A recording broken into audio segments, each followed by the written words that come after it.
জয়গুরু বন্দে পুরুষোত্তম পরমপিতা রাতুল শ্রীচরণে আমার শতকোটি প্রণাম। জগজ্জনী বড়মার চরণে আমার শতকোটি প্রণাম।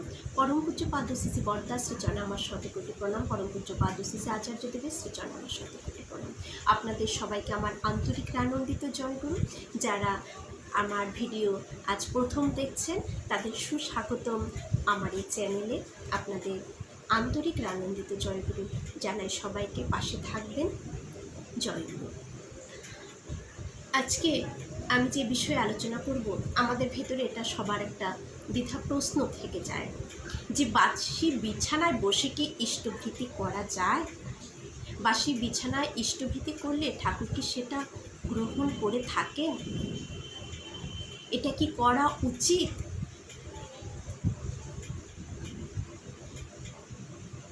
সেটাই আজ আমি আপনাদের কাছে তুলে ধরব। ঠাকুর কি বললেন এবং সত্যি করাটা কতটুকু দরকার বা করা উচিত, সেটা আমরা নিজেরাই আমার এই ছোট্ট ব্যাখ্যার মধ্য দিয়ে নিজেরাই বুঝে নিয়ে তারপর আমাদের যার যেমন মন চাইবে আমরা নিশ্চয়ই করতে পারি। কেমন? আপনারা একটু পুরো ব্যাখ্যাটা শোনার জন্য প্রথম থেকে লাস্ট পর্যন্ত ভিডিওটা বা এই যাজনটা শোনার চেষ্টা করবেন। আশা করি সবার ভালো লাগবে। আমরা দীক্ষা নিলাম, আমরা সবাই জানি যে আমার দীক্ষা চেতন তখনই থাকে যখন আমরা ইষ্টভীতি করি। শুধু ইষ্টভীতি করলেই সে দীক্ষা কিন্তু চেতন থাকবে না। 30 দিনের দিন সেই ইষ্টভীতি আমাদের পাঠাতে হয় ঠাকুরের কাছে। কারণ আমি করে যাচ্ছি, দিচ্ছি না, তাহলে কি লাভ হবে? আমি স্কুলে ভর্তি হয়েছি, নাম আছে স্কুলে, কিন্তু আমি পড়াশোনাও করছি না, পরীক্ষাও দিচ্ছি না। তো পরীক্ষা যদি আমি না দিই তাহলে কি ওই স্কুলে আমার নাম থাকবে? নামটা কেটে যাবে বা ডিগ্রি লাভও আমার হবে না। আমি উচ্চতর জায়গায় পৌঁছাতে পারবো না, আমার জ্ঞান হবে না, কিছুই বিকাশও ঘটবে না, জীবনে জ্ঞানের বিকাশও ঘটবে না, তাহলে তো কোনো কিছু লাভ হলো না। ঠিক দীক্ষা নিয়ে ঠাকুরকে ধরে চলাটাও ঠিক একই রকমই। কিন্তু এটা হলো জীবনের স্কুল, জীবনের পড়াশোনা, জীবনে সফলতা পাওয়ার। তাই এই ইষ্টভীতিটার মধ্য দিয়ে আমার দীক্ষাটা চেতন থাকে। একটা টেবিলের যেমন 4টে পায়া থাকে, একটা পায়া যদি আমরা খুলে ফেলি টেবিলটা কিন্তু পড়ে যায়। ঠাকুরকে ধরেও ঠাকুর দিলেন আমাদের পঞ্চনীতি দিয়েছেন, তার মধ্যে যজন যাজন ইষ্টভীতি।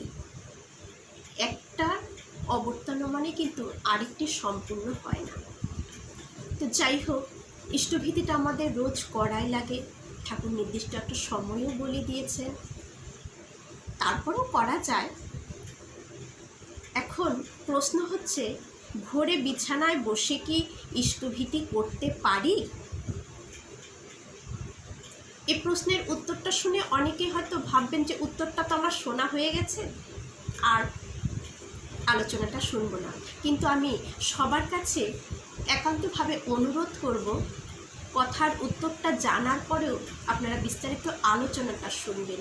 তারপরে আপনারা চিন্তা ভাবনা করে যেটা মন চায় সেটা করবেন। কেমন? একজন দাদা জিজ্ঞাসা করলেন, ভোরে বিছানায় বসে বাসি কাপড়ে ইষ্টভীতি করতে পারি? শ্রী ঠাকুরকে জিজ্ঞাসা করলেন আলোচনা প্রসঙ্গে 19তম খণ্ডে। শ্রী ঠাকুর বললেন, করা যায়, তবে যতটা পবিত্রভাবে করা যায় তাই ভালো। ঠাকুর কিন্তু বারণ করলেন না। ঠাকুর বললেন বাসি বিছানায় বসে ইষ্টভীতি করা যায়, কিন্তু যতটা পবিত্রভাবে করা যায় তাই ভালো। এখানে ঠাকুর একটা কিন্তু রেখে দিলেন, কি করা যায় কিন্তু যতটা পবিত্রভাবে করবে ততই ভালো। কারণ ভালোর কিন্তু শেষ নেই, তাই না? তাহলে এখন আমি এটা একটু ব্যাখ্যা দিই। সদাচার ঠাকুর আমাদের কি দিলেন? যজন যাজন ইষ্টভীতি সস্তর্মী সদাচার। এই যে সদাচার, সদাচার আমরা পালন করছি।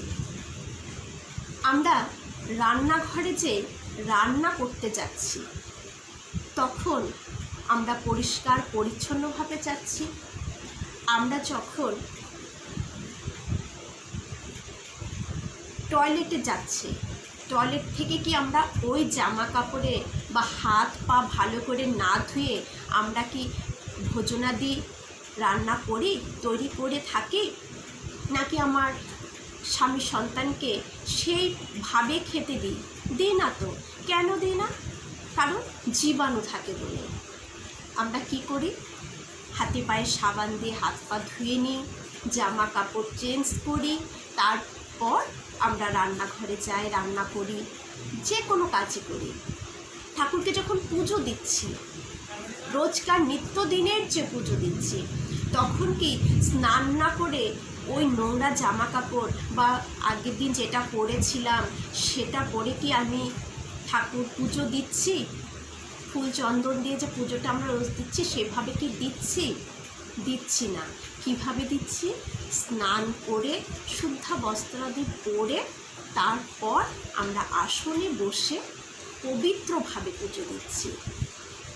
আমার ছোট সন্তান, আমি বাইরে থেকে রাস্তাঘাটে ঘুরে এলাম, ঘুরে এসে হাত পা না ধুয়ে জামা কাপড় চেঞ্জ না করে সদ্যজাত শিশুকে কি আমরা কোলে নিয়ে থাকি? নাকি তাকে ভোজন করাই? কিছুই করাই না। সেখানেও আমাদের পরিষ্কার হয়ে নিয়ে করাতে হয়। তাহলে এরকম ছোট ছোট অনেক কিছুই কিন্তু আছে। আমরা একটা সবজি রান্না করব, একটা ডাল রান্না করব, ভাত রান্না করছি, সেটাকেও ধুয়ে পরিষ্কার করে রান্না করছি। তাহলে সব কিছুর জন্যে আমরা এই সদাচার পালন করছি। তাহলে সকালে যে আমরা ইষ্টভীতিটা করে থাকি, সেই ইষ্টভীতি এটা কিন্তু ঠাকুরকে ভোগ দেওয়া হচ্ছে। দিনের শুরুতে প্রথম ভোগ ঠাকুরকে দিচ্ছি। তাহলে সে ভোগটা আমি ওই বিছানায় বসে কি দিতে পারি? বিছানাটা কি শুদ্ধ রয়েছে, পরিষ্কার আছে? যদি আমার মন সায় দেয়, হ্যাঁ এই বিছানা আমার ঠিক আছে, এখানে দেওয়া যায়, দিতে পারি। অনেকের প্রশ্ন, বাসি কাপড়েও কি ইষ্টভীতি করা যায়? ওই যে বললাম, আমি বাসি কাপড়ে যদি নিত্যদিনের ঠাকুর পুজো, যেটাকে ফুল চন্দন দিয়ে পুজো হচ্ছে, যেটা শুধু পড়া ঠাকুরের জন্য, সেটাই যদি বারণ থাকে, তাহলে কিভাবে আমি বাসি কাপড়ে দিতে পারি? এটাও আমার ব্যক্তিগত ব্যাপার। করলেও অসুবিধা নেই, না করার থেকে এভাবে করাও মঙ্গল। এখানেও কথা আছে। তাই ঠাকুর তো বলেই দিলেন করা যায়, কিন্তু তবে যতটা পবিত্রভাবে করা যায় ততই ভালো। ঠাকুর পরিষ্কার কিন্তু বলেই দিলেন, আমি যতটা পবিত্রভাবে করব আমার জন্য ততটাই ভালো। ঠাকুরও সেটা আনন্দে গ্রহণ করবে। কিন্তু যারা করছেনই না, ইচ্ছে নেই, তাদের জন্য ওভাবে করাটাও ভালো।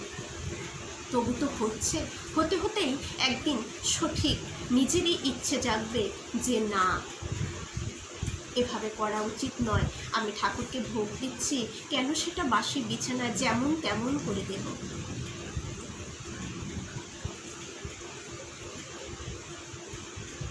যিনি আমার মালিক, যিনি আমার পিতা, যিনি আমাকে সব দিচ্ছেন, আর যা কিছু তার দয়ায়, তার প্রথম ভোগটা আমি কি শুদ্ধাচারে সুন্দরভাবে ভালোবাসার সাথে, মানে একটা ঘটা করে কি সেই ইষ্টভীতিটা দান করতে পারি না তাকে?